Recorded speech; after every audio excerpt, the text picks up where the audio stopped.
की प्रतियोगी परीक्षाओं की तैयारी ट्रिक्स और इजी मेथड से करने के लिए सब्सक्राइब करें हमारा चैनल और साथ में लगे बेल आइकन को भी प्रेस कर दें, जिससे कि हमारे आने वाली वीडियो का नोटिफिकेशन आपको मिलता रहे। और अगर आपको वीडियो अच्छी लगी तो लाइक तो बनता है, और वीडियो को दोस्तों के साथ जरूर शेयर करें। अगर आपका कोई सुझाव और कमेंट है तो कमेंट बॉक्स में कमेंट करें। जिन लोगों ने अभी तक इस चैनल को सब्सक्राइब नहीं किया है, चैनल को सब्सक्राइब करें, बेल आइकन दबाएं ताकि हमारे वीडियोस के अपडेट्स आपको समय समय पे मिलते रहें। यह आपका पार्ट 2 वीडियो चैप्टर का पार्ट 2 वीडियो में आज हम लोग बात करेंगे अणु की अवधारणा यानी कंसेप्ट्स ऑफ मॉलिक्यूल। तो आपको चैप्टर के शुरू में बताए थे कि डाल्टन ने कहा था, क्या डाल्टन ने कहा था?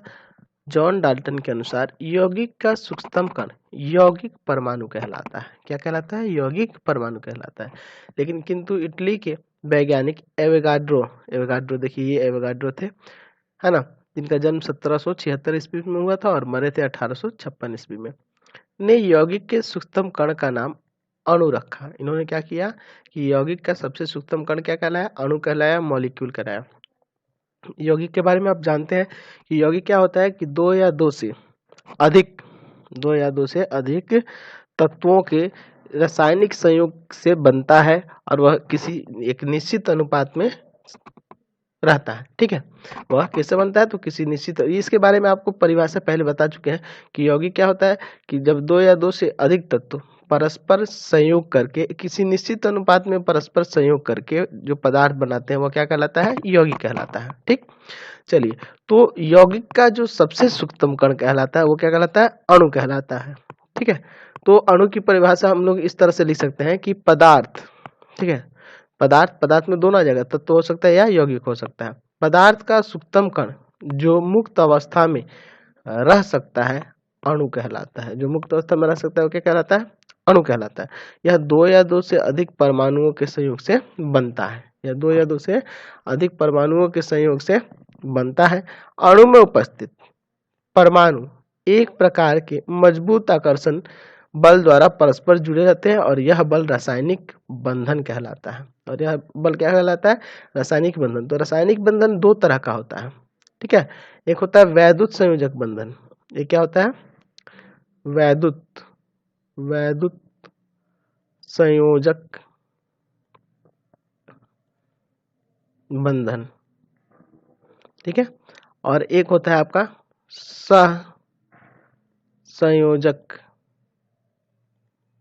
सहसंयोजक बंधन। ठीक है, जिसके बारे में डीपली हम लोग अगले क्लास में जानेंगे, क्लास 10th में। ठीक है, तो ऐसे एग्जाम्पल देखेंगे अणु की। तो अणु है ना, हम लोग बात करें तो बहुत तरह के हो सकते हैं। जैसे मान लीजिए एक कार्बन डाइऑक्साइड हुआ, तो यह एक यौगिक का रूप है ना, तो इसका जो सबसे सूक्ष्मतम कण कहलाएगा वो क्या कहलाएगा? अणु कहलाएगा। ठीक है, अब उसी तरह से अगर बात करें जल की, H2SO4 की, तो ये सब यौगिक है, एक तरह के यौगिक है, और इनका ही सबसे सूक्ष्मतम कण जो कहलाएगा अणु कहलाएगा। अब हम लोग बात करते हैं अणुओं की विशेषताओं के बारे में। अणुओं की विशेषताएं क्या होती है? तो किसी विशेष पदार्थ के सभी अणु सदृश होते हैं। सभी यानी कि अगर मान लीजिए जल का ही उदाहरण लेंगे तो जल के जो अणु होंगे, यानी कि जल का जो सबसे सूक्ष्मतम कण होगा वो अलग अलग जल जो होंगे उनके सभी अणु क्या होंगे? सदृश होंगे। ठीक है, विभिन्न पदार्थों के अणु भिन्न भिन्न होते हैं, यानी कार्बन डाइऑक्साइड का अणु भिन्न होगा, जल का अणु भिन्न होगा, है ना, और H2SO4 का अणु जो होगा वो भिन्न होगा, तभी ना अलग अलग गुण प्रकट करते हैं। किसी पदार्थ के अणु के गुण उस पदार्थ के गुणों का प्रतिनिधित्व करता है ना। तो किसी पदार्थ का अणु जो होगा उस पदार्थ के गुणों का भी प्रतिनिधित्व करता है। कहने का मतलब जल का अणु होगा तो जल जैसा ही होगा।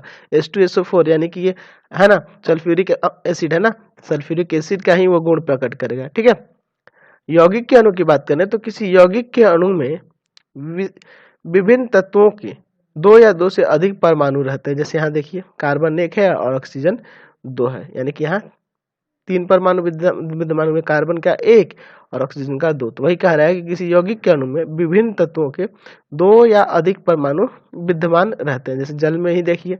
ठीक है, उसी तरह अगर हम चीनी की बात करें तो C12 H22 और O11 होता है। तो यहाँ से इसमें क्या देख रहे हैं कि इसमें हाइड्रोजन जो है कितना है? 12 है, सॉरी कार्बन जो है 12 है, हाइड्रोजन जो है 22 है और ऑक्सीजन कितना है? 11 है। ठीक है, तो यहाँ से आपको ये क्लियर हो गया। आगे बढ़ते हैं इसमें। चलिए अब हम लोग बात करेंगे परमाणुकता के बारे में। परमाणुकता यानी कि एटोमोसिटी क्या कहलाता है, ठीक है। तो किसी पदार्थ के एक अणु में उपस्थित परमाणुओं की संख्या परमाणुकता कहलाती है, ठीक है। किसी पदार्थ के एक अणु में उपस्थित परमाणुओं की संख्या उसकी क्या कहलाती है, परमाणुकता। जैसे आपको लिखे हाइड्रोजन H2, तो यहाँ हाइड्रोजन के कितने अणु है इसमें, तो 2 है, तो 2 इसकी परमाणुकता होगी, ठीक। उसी तरह लिख दिए H2O, तो हाइड्रोजन इसमें 2 है और ऑक्सीजन है 1, यानी 3, तो 3 इसकी परमाणुकता हुई। समझ गए परमाणुकता। चलिए, तो हम लोग परमाणुकता के आधार पर अणुओं के कई रूप हो सकते हैं, कई प्रकार हो सकते हैं, उसको देख लेते हैं। पहला एक परमाणु अणु यानी कि मोनोटॉमिक मॉलिक्यूल, यानी कि जिसका एक होगा ना, एक परमाणुकता होगा, वही क्या कहलाएंगे, एक परमाणु अणु कहलाएंगे। जैसे हीलियम की बात करेंगे तो हीलियम जो होता है मुक्त अवस्था में पाया जाता है, नियॉन है ना, आर्गन, ठीक है। तो ये सब क्या है, उत्कृष्ट गैस है ना, ये इनके परमाणु जो होते हैं मुक्त अवस्था में रहते हैं ना, ठीक है ना, ये किसी के साथ क्रिया नहीं करते हैं, तो ये एक परमाणु अणु होते हैं। दूसरा है द्विपरमाणु अणु यानी कि डाई एटॉमिक मॉलिक्यूल। द्विपरमाणु अणु यानी दो परमाणुओं से बने अणु को द्विपरमाणु अणु कहते हैं। जैसे H2 ले लीजिए, है ना, O2 ले लीजिए, तो ये क्या होते हैं, ये आपस में परस्पर संयोग करते हैं। जैसे ये हाइड्रोजन है ना, तो एक्चुअल में इसमें क्या होता है कि रासायनिक बंधन बना रहता है, ठीक है। इस तरह से ये इस तरह से एक दूसरे से इलेक्ट्रॉनों का साझा करके बनते हैं। और ये कैसे बनते हैं आगे हम अगले क्लास में समझेंगे, ये किस तरह से साझा करते हैं। ऑक्सीजन भी आपस में इलेक्ट्रॉनों का साझा करके बना हुआ है, ठीक है। तो आप सोच रहे होंगे कि यहाँ पे एक लकीर खींचे हैं या 2 लकीर, तो ये देखिए ये एक सहसंयोजन बंधक है, ठीक है। तो ये एकल सहसंयोजक बंधन है, ये द्विक सहसंयोजक बंधन, इसके बारे में आप डीपली क्लास 10th में जाके समझेंगे, ठीक है। चलिए, यानी कि ये आपस में परस्पर संयोग करके बनते हैं, आपस में इलेक्ट्रॉनों का साझा करके बनते हैं। तो ये जो है इस तरह हमेशा ऐसे ही रहेंगे। आप कभी भी किसी अभिक्रिया में खाली H नहीं देखिएगा, खाली O नहीं देखिएगा, Cl2 ही देखिएगा, कभी Cl सिर्फ नहीं देखिएगा, क्योंकि वो रह ही नहीं सकता है, ठीक है, जब तक वो आपस में इलेक्ट्रॉनों का साझा। तो ये हमेशा 2 ही रहेंगे, ठीक। त्रिपरमाणु अणु यानी कि ट्राई एटॉमिक मॉलिक्यूल, 3 परमाणुओं से बने अणु को त्रिपरमाणु अणु कहते हैं। जैसे ओजोन की बात करें O3, ठीक है। और भी उदाहरण हो सकते हैं, तो ऐसे और भी हो सकते हैं, जैसे H2O जल लिखे थे ना, कार्बन डाइऑक्साइड, है ना, कार्बन डाइऑक्साइड हो जाएगा, नाइट्रोजन डाइऑक्साइड हो जाएगा, ऐसे बहुत सारे उदाहरण हो सकते हैं। हाइड्रोजन सल्फाइड हो जाएगा, ठीक। अगला है चतुर परमाणु अणु, है ना, यानी कि टेट्रा एटॉमिक मॉलिक्यूल। तो चार परमाणुओं से बने अणु को चतुर परमाणु कहते हैं, यानी जिसमें होंगे NH3 अमोनिया, है ना, फास्फोरस, है ना, सल्फर ट्राई ऑक्साइड, ठीक है। तो ये सब क्या है, चतुर परमाणु कण। चार है ना, इसमें 3 हाइड्रोजन है, 1 नाइट्रोजन है, तो 4 हो गए। ये भी 4 है, यहाँ भी देखिए 1 सल्फर है और 3 ऑक्सीजन है, तो 3 1 4 हो गया ना। बहुपरमाणु कणु यानी पॉली एटॉमिक मॉलिक्यूल, 4 से अधिक परमाणुओं से बने अणु को बहुपरमाणु, मतलब 4 से अधिक कुछ भी हो सकता है। जैसे गंधक की बात करें, S8 गंधक इसको कहा जाता है।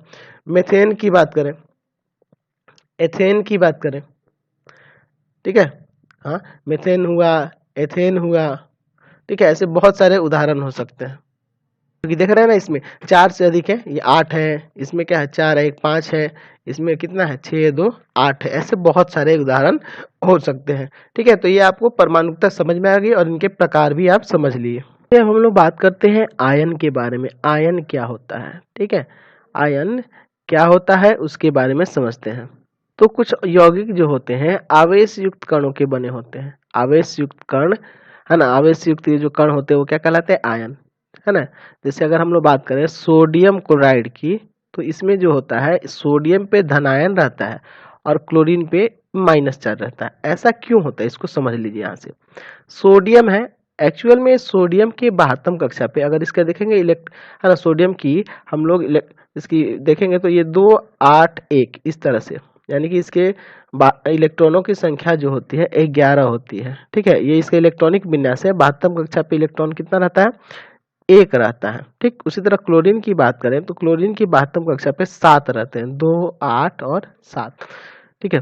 तो जो अभिक्रिया में 72 कक्षा के इलेक्ट्रॉन ही भाग लेते हैं। अब ये किस तरह से लेंगे भाग, इसको समझ लीजिए। 2 2 4 2 6 और 1 7, दोनों का अलग अलग रूप दे दिए, क्योंकि ये सोडियम का है तो इसके लिए गोल सिंबल ले लिया, इसके लिए क्रॉस ले लिए, ठीक है, अलग अलग सिंबल लेना होगा। तो ये क्या करेगा, ये अपने एक इलेक्ट्रॉन का त्याग कर देगा, ये यहाँ आ जाएगा, यानी Na जो होगा जब त्याग कर देगा उस पर धन आवेश आ जाएगा, और ये जो लेगा उस पर ऋण आवेश हो जाएगा। क्यों? क्योंकि ये अपना ऑर्बिट भरना चाहता है, यहाँ पे 8 होने चाहिए, और ये क्या करना चाहता है कि ये भी अपना 8 होना चाहता है। एक दे देगा तो इसके लास्ट वाले ऑर्बिट पे 8 इलेक्ट्रॉन हो जाएंगे ना, तो स्टेबल होने के लिए ऐसा करते हैं, यानी कि फलस्वरूप ये NaCl बन गया। इसके बारे में अभी आपको समझाएंगे बढ़िया से, ये किस तरह से आता है, क्या क्या होता है, इसके बारे में अभी समझेंगे। जिन कणों पर धनावेश रहता है वे धनायन कहलाते हैं, यानी कि यह सोडियम जो है धनायन है, और जिन कणों पर ऋणावेश रहता है वो ऋणायन है, यानी कि क्लोरीन क्या है, ऋणायन है। धातु और अधातु के संयोग से बना यौगिक आवेश युक्त कण से बना होता है, यानी कि धातु है, सोडियम धातु है और ये अधातु है, इनसे बना जो यौगिक है आवेश युक्त रहता है, ठीक है। धातु परमाणु पर धन आवेश और अधातु परमाणु पर ऋण आवेश। धातु परमाणु यानी सोडियम धातु है ना, तो इस पे धन आवेश है, और क्लोरीन अधातु है, इस पे क्या है, ऋण आवेश रहता है। समझ गए यहाँ से? और ये जो उदाहरण है ना, तो आपको बताए थे ना कि रासायनिक अभिक्रिया जो थी, रासायनिक बंधन जो था वो 2 प्रकार का होता था। एक वैद्युत संयोजक बंधन, आपको बताए थे वैद्युत संयोजक बंधन, तो ये वैद्युत संयोजक बंधन का ही उदाहरण है, ठीक है। सहसंयोजक बंधन, वैद्युत संयोजक, बढ़िया से आपको 10th में ही डीपली मिलेगा, अभी बस आप समझ लिए यहाँ से। चलिए अब हम लोग बात करते हैं संयोजकता के बारे में। संयोजकता होती क्या है, यानी कि वैलेंसी होता क्या है, वैलेंसी के बारे में समझते हैं, ठीक है। संयोजकता क्या होता है, तो किसी तत्व की संयोजकता उसके अन्य तत्वों के साथ सहयोग करने की क्षमता है। क्या कहना है कि अन्य तत्वों की संयोजकता, अन्य तत्वों के साथ सहयोग करने की वो क्षमता है, और वह हाइड्रोजन या क्लोरीन परमाणु की उस संख्या द्वारा निर्धारित होती है जो उस तत्व के एक परमाणु के साथ सहयोग करती है या उसके द्वारा किसी यौगिक के को विस्थापित होती है। तो जैसे इसका मतलब आप समझ सकते हैं, जैसे सोडियम है, एक्चुअल में इसका इलेक्ट्रॉनिक विन्यास जो होता है 281 है, तो ये जो एक है ना, एक ये देखे थे कि जब अभी देखे थे ना कि अभिक्रिया NaCl में, ये एक अपना जो इलेक्ट्रॉन था वो इसको दे रहा था, तो वही यहाँ लिखा हुआ है किसी तत्व की संयोजकता उस तत्व की संयोग करने की क्षमता है, यानी इसकी संयोग करने की क्षमता क्या है कि ये इलेक्ट्रॉन दे सकता है, यानी कि इसकी संयोजकता जो होगी 1 होगी, और वह हाइड्रोजन या क्लोरीन परमाणुओं की उस संख्या द्वारा निर्धारित होता है। या क्या किसके द्वारा निर्धारित होता है, तो हाइड्रोजन या क्लोरीन परमाणुओं की उस संख्या द्वारा निर्धारित होता है जो उस तत्व के एक परमाणु के साथ संयोग करती है, उस तत्व के एक परमाणु के साथ संयोग करती है। जैसे यहाँ देखिए, ये जो है सोडियम था और क्लोरीन था, ये इसके साथ संयोग किया और ये एक इलेक्ट्रॉन का यहाँ त्याग करके ये ऐसा हुआ है, ये एक इलेक्ट्रॉन इसको दे दिया है, ठीक है। तो ये इसकी संयोजकता 1 हो जाएगी, और इसकी भी संयोजकता, इसका 1+ लिखेंगे, ठीक है, 1+ और ये 1-, क्योंकि ये दूसरे किसी से ले रहा है, ठीक है। तो ये किस तरह से होगा, तो ये अभी आपको बताया था, ये धनायन है, ये ऋणायन है। तो चलिए हम लोग इसको संयोजकता के बारे में हम लोग थोड़ा डीपली थोड़ा समझते हैं, ये किस तरह से निकाला जाता है, किस तरह से प्राप्त किया जाता है, इनके इलेक्ट्रॉनिक कॉन्फ़िगरेशन जो लिख रहे हैं क्यों कैसे लिखा जाता है, इसके बारे में थोड़ा सा हम लोग जान लेते हैं। नेक्स्ट चैप्टर में भी जानेंगे, लेकिन थोड़ा इन सब चीजों की संयोजकता के बारे में, आयंस के बारे में समझने के लिए थोड़ा समझना होगा, ठीक है। तो जिसकी एक संयोजकता होती है उसे एक बंधक, 2 संयोजकता वाले के द्विक बंधक, 3 वाले के त्रिबंधक और 4 संयोजकता वाले के चतुर्बंधक कहलाते हैं, ठीक है। जिसकी 4 संयोजकता होती है 4 चतुर्बंधक, 3 वाले को त्रिबंधक, 2 वाले को द्विबंधक और 1 वाले को एक बंधक कहते हैं। चलिए तो अब इसको समझ लेते हैं पहले, तब आगे चलेंगे इस चैप्टर में, ठीक है। तो हम लोग कुछ तत्व ले लिए हैं, हम लोग यहाँ लिखते हैं सबसे पहले परमाणु संख्या। क्या है? परमाणु संख्या। इसके बारे में आगे भी पढ़ेंगे हम लोग अगले चैप्टर में भी, लेकिन अभी समझ लेते हैं। फिर यहाँ लिखते हैं, अब इसके बाद लिखते हैं इलेक्ट्रॉनों की संख्या, शॉर्ट में लिख देते हैं इलेक्ट्रॉन, प्रोटॉन, न्यूट्रॉन, ठीक है। इसके बाद इलेक्ट्रॉनिक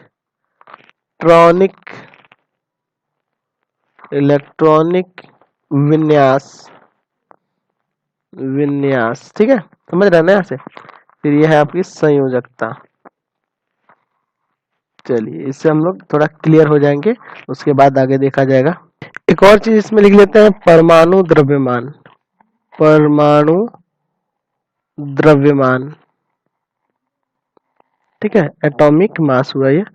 चलिए अब समझिए, हाइड्रोजन है तो हाइड्रोजन की परमाणु संख्या होता है 1, यानी कि ये पहले नंबर पे है, इसलिए इसकी परमाणु संख्या हुई 1। ठीक है, इसमें नंबर ऑफ इलेक्ट्रॉन, ये याद रखिएगा कि परमाणु संख्या जो होती है, परमाणु संख्या वो इलेक्ट्रॉनों की संख्या, प्रोटॉनों की संख्या और न्यूट्रॉन, इलेक्ट्रॉन और प्रोटॉन की संख्या के बराबर होती है। तो अगर इसकी परमाणु संख्या 1 है तो इलेक्ट्रॉन भी 1 होगा, प्रोटॉन भी 1 होगा। वैसे ही लिथियम की बात करें तो हीलियम की बात करें तो हीलियम 2 नंबर पे है, यानी इसकी परमाणु संख्या 2, इलेक्ट्रॉन 2, प्रोटॉन 2। लिथियम की बात करें तो इसका 3 नंबर पे है, तो परमाणु संख्या 3। ठीक है, ये भी 3 होगा और ये भी 3 होगा, ये 4 4 और 4।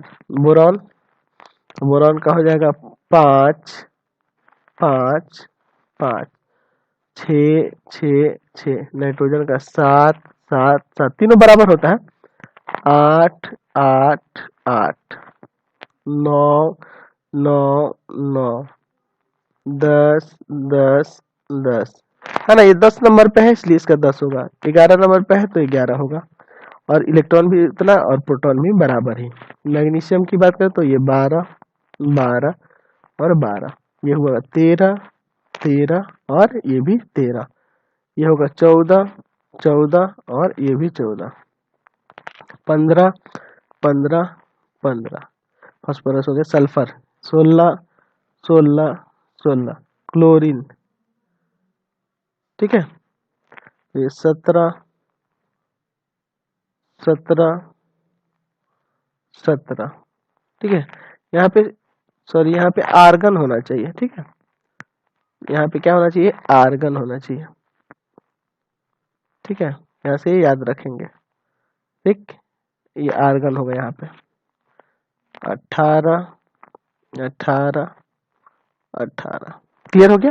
तो ये तीनों बराबर होता है, आपको बस नाम याद कर लेना लाइन से, hydrogen, helium, lithium, beryllium, boron, carbon, nitrogen, oxygen, fluorine, neon, sodium, magnesium, aluminium, silicon, phosphorus, sulphur, chlorine, argon. ऐसे ही पोटेशियम, कैल्शियम, स्कैंडियम, आगे बढ़ेंगे।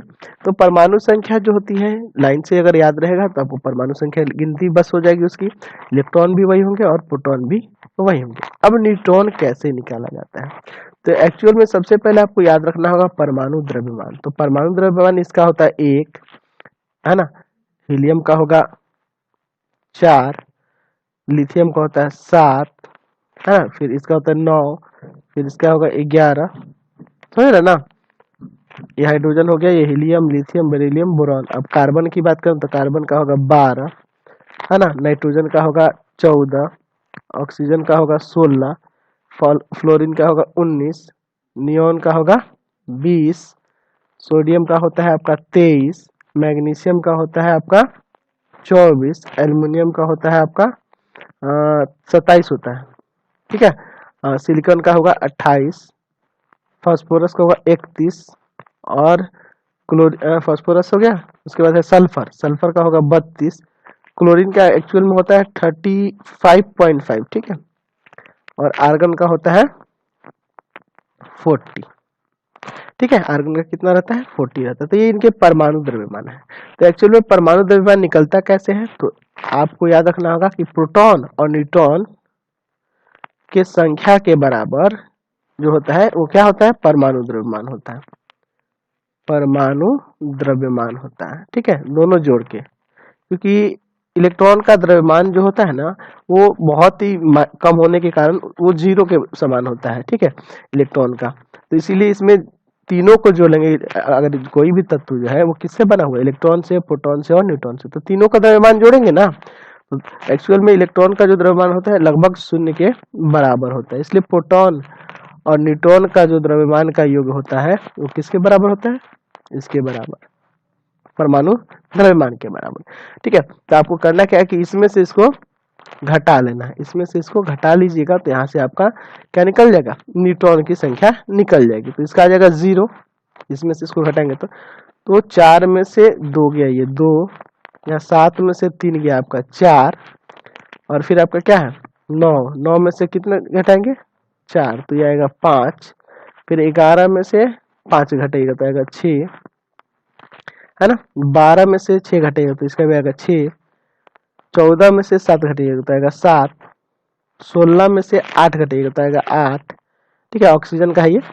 फिर 19 है तो 19 में से 9 घटाइएगा तो आ जाएगा 10, 20 में से 10 घटेगा तो आ जाएगा 10, 23 में से 11 घटेगा तो आएगा 12, 24 में से 12 घटेगा तो आएगा 12, 27 में से 13 घटाइएगा तो 27 में से 13 घटेगा 14, 28 में से 14 घटेगा 14, है ना। फिर 31 है, 31 में से 15 घटेगा 16, 32 में से 16 घटेगा 16, और 35.5 में से घटाइएगा 17, तो लगभग 17.5 होगा ना, ये 18.5 होगा, है ना। तो लगभग 18.5 या 19 भी लिखा जा सकता है, ठीक है।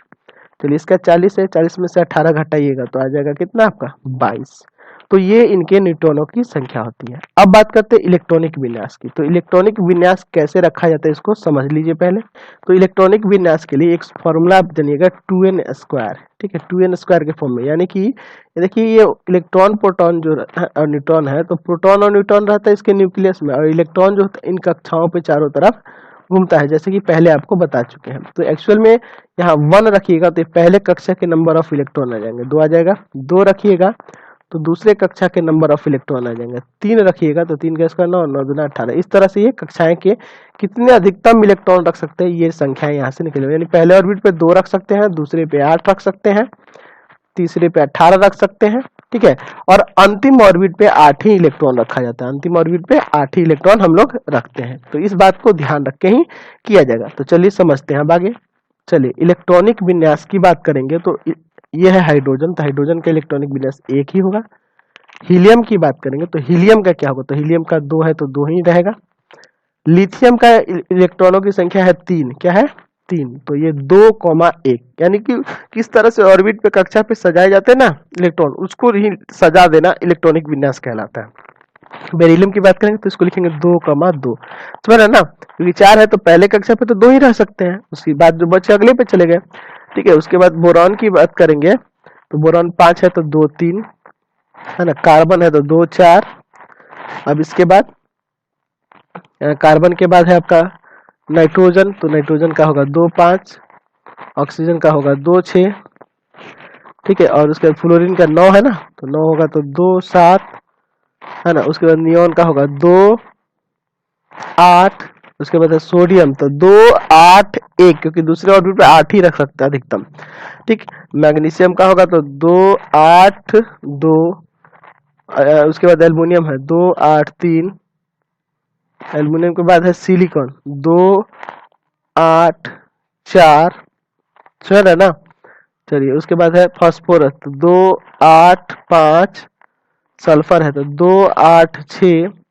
इसके बाद 2, 8, 7, और इसके बाद है आपका आर्गन, तो इसका हो जाएगा 2, 8 और 8, समझ गए। तो ये इसके इलेक्ट्रॉनिक विन्यास होते हैं। अब संयोजकता कैसे निकालेंगे, तो संयोजकता जो होती है, अगर किसी इलेक्ट्रॉन के 72 कक्षा पे जो अगर इलेक्ट्रॉन के 72 किसी तत्व के 72 कक्षा पे इलेक्ट्रॉनों की संख्या 4 से कम होगी तो वही उसकी संयोजकता हो जाएगी, ठीक है। और 4 से अधिक होने पर 8 में से घटाकर उसकी संयोजकता निकाली जाती है, ये बात याद रखेंगे। और अगर किसी का ऑर्बिट पूरी तरह से भरा हुआ है तो उसकी संयोजकता 0 लेंगे, ठीक। तो हाइड्रोजन की संयोजकता 1 होगी क्योंकि इसके 72 कक्षा पे 1 इलेक्ट्रॉन है, 4 से कम है ना। हीलियम, तो हीलियम पहले कक्षा पे 2 इलेक्ट्रॉन की जरूरत होती है और ये 2 है, पूरी तरह से भरा हुआ है इसलिए 0। लिथियम की बात करें 72 कक्षा पे 1, इसलिए बेरिलियम 2, बोरॉन 3, कार्बन 4। अब देखिए इस पे 5 आ गई तो 4 से अधिक हुई ना, तो 8 में से 5 घटा के लिखेंगे 3। इसमें इसको भी 8 में से 6 घटाएंगे 2, 8 में से 7 घटाएंगे 1। अब 72 कक्षा पे 8 इलेक्ट्रॉन होने चाहिए दूसरे कक्षा पे और 8 है ही तो इसका 0।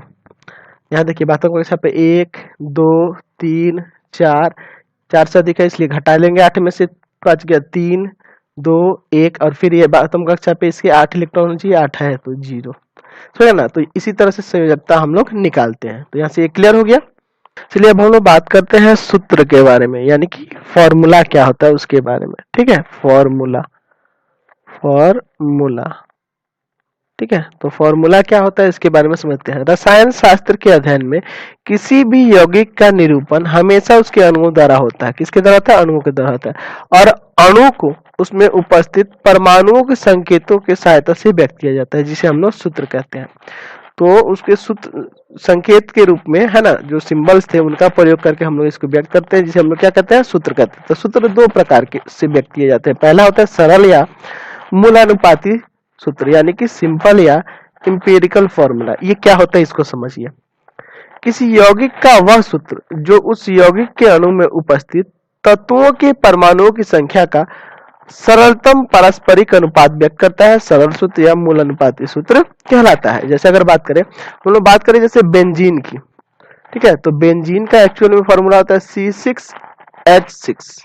एक्चुअल फॉर्मूला ये होता है, लेकिन इसका सरल सूत्र की बात करेंगे तो ये CH होगा, है ना। अगर 6 हटा दिया जाए कॉमन करके तो CH होगा। तो CH इसका जो होगा सरल सूत्र होगा। तो यही लिखे है कि किसी यौगिक का वह सूत्र जो उस यौगिक के अणु में उपस्थित तत्वों के परमाणुओं की संख्या का सरल पारस्परिक अनुपात व्यक्त करता है। ये सरल पारस्परिक अनुपात व्यक्त कर रहा है, इसलिए इसे सरल सूत्र के नाम से हम लोग जानते हैं। इसे बेंजीन का सरल सूत्र हो गया।